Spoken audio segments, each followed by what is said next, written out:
Okay, so today we're gonna have a look at how to install the new V2 CrazyTech trigger. Right here you will see the new trigger and the new spring you will be getting with it. Just a quick note, you can use the stock spring if you like the heavier pull of the stock spring. Due to some tolerances, for some people you might want to snip off this tiny little end. If you ever want to go back to the stock setup, don't worry about it, you can still use it with the little end piece snipped right off. So now just a quick little explanation about how the trigger works. First off, you have your over travel screw. This way you can prevent accidentally damaging the switch on the trigger board. We have the screw to tighten the trigger to the axle, the body pin that it sits on. This is one of the body pins. It will just screw right into there so you won't lose your trigger. On top of that, we have our speed trigger function with the adjustable safety. This little screw here, if you adjust it inward or outward, you can adjust how far of a trigger pull you will be having while maintaining working safety. So let's say you have a very short safety, you can have absolutely zero play in the trigger and just tap it and it will just go, but still have the working safe. So on top of that we have the pre-travel, just like the original trigger. Pretty self-explanatory. If you want to shorten the pull, this is the way to go. Now the next thing to keep in mind, depending on what version of the trigger board you have, installing the trigger might be a little bit different for you. In some cases you will need to slide the trigger in with the trigger board into the body assembly. In some cases you can just get away with doing the trigger first. This does have my preference, but due to the placement of the chips on the board, not all boards will be as easy. So please be careful not to damage any of the chips on the board. Another little disclaimer I forgot. Also, depending on the trigger board, you will have the little spring sitting right on top of here. If for some reason during the install or uninstall of the old trigger the spring comes undone from the trigger board, don't worry about it, you can still use the trigger board. It will just be a bit more of a hassle to get the spring back into place, but nothing major to worry about. It's gonna be a little bit harder for me to do because I'm doing this with just one hand while I hold the camera. So I will be cutting out some of the parts where I will really need my two hands.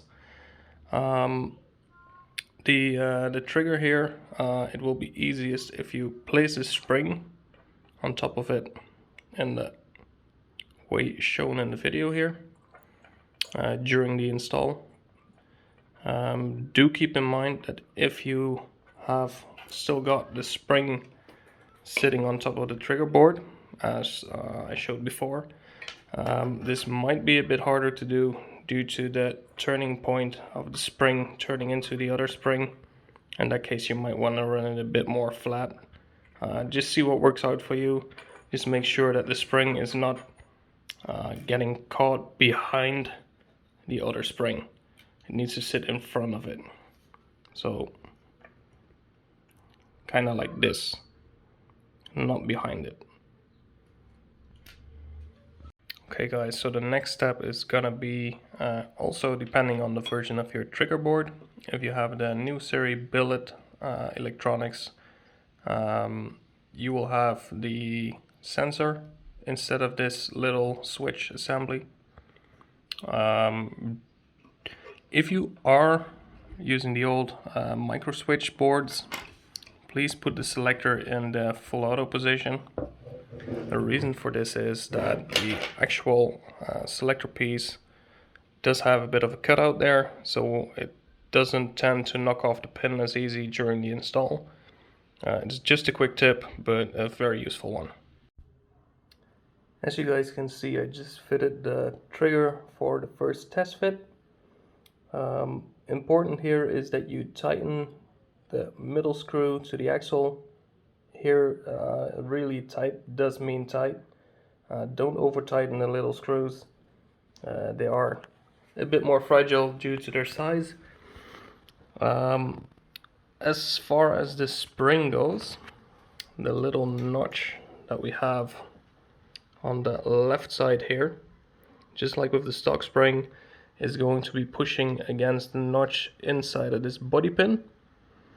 The other side will be hooked underneath the trigger, right under this edge.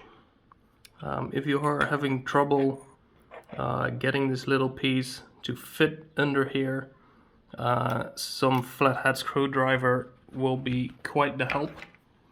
Just push it down gently until it's in place.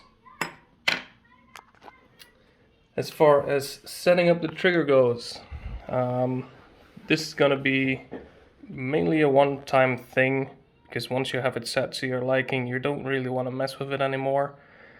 So yeah, let's get to that. Okay, so I'm gonna try and explain these steps as easy as I possibly can.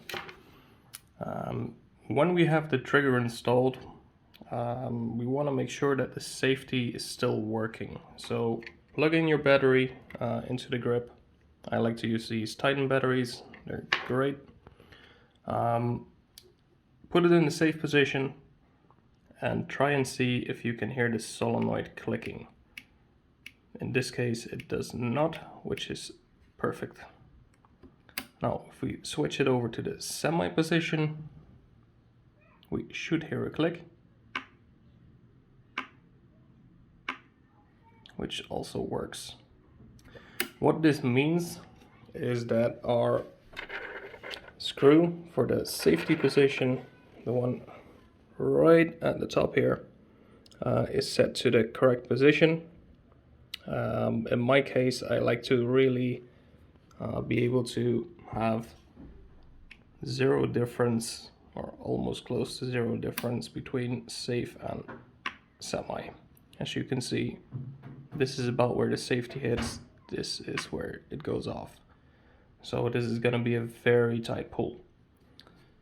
So yeah, if you're not getting any response in semi, this screw will not be turned out enough. I recommend you do like half a turn until you have a reading that you can use as a base. We do pre-install the screws, so it should be somewhere near where it should be.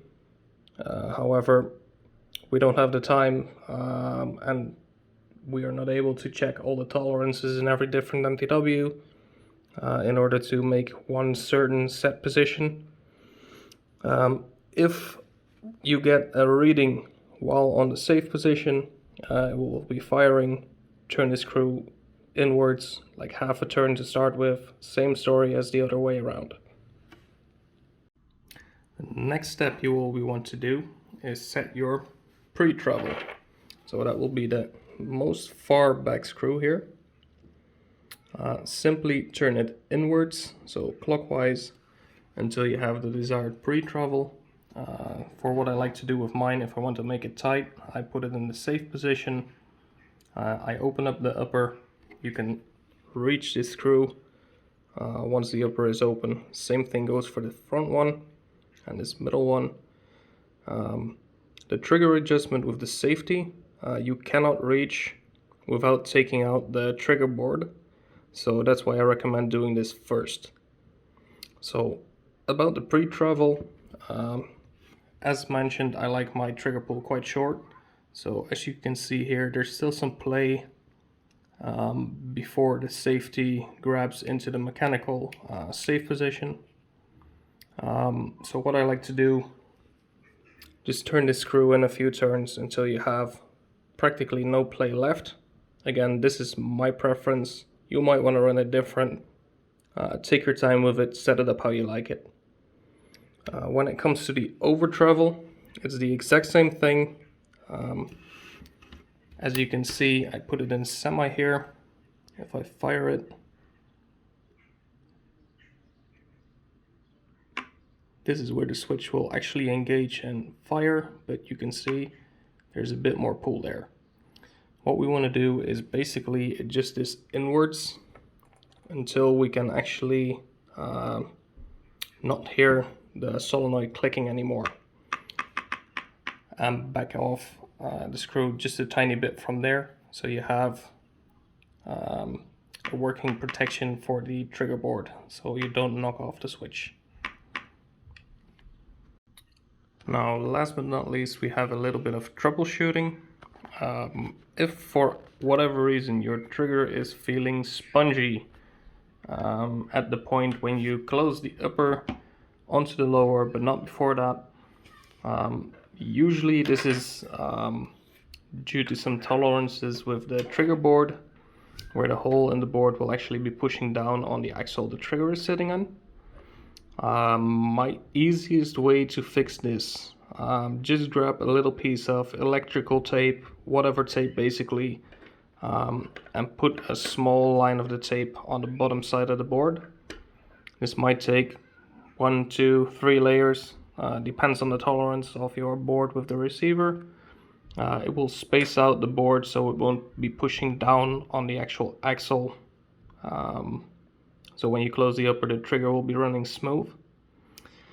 One other thing that we have noticed with testing with many different boards, I have noticed that there is some tolerance changes between the boards and the receiver.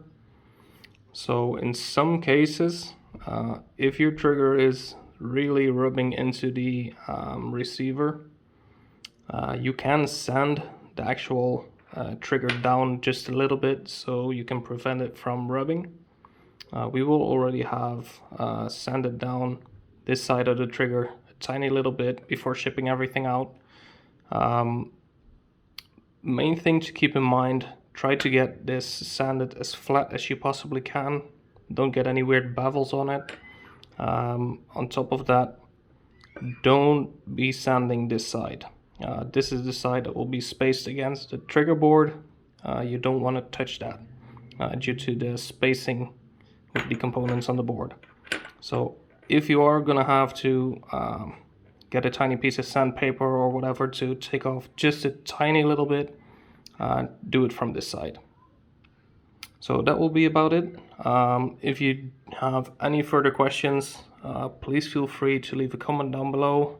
Send me a message on Instagram or email us at info@tct-customs.com. Yeah, that's basically it. If you need any further help getting the stock trigger out, if I remember correct, there will be a video on the channel as well on tuning the stock trigger. That will give you a bit more insight into disassembling the stock trigger, I believe. So keep an eye on that. Anyway, have a good day. Have fun with the new trigger.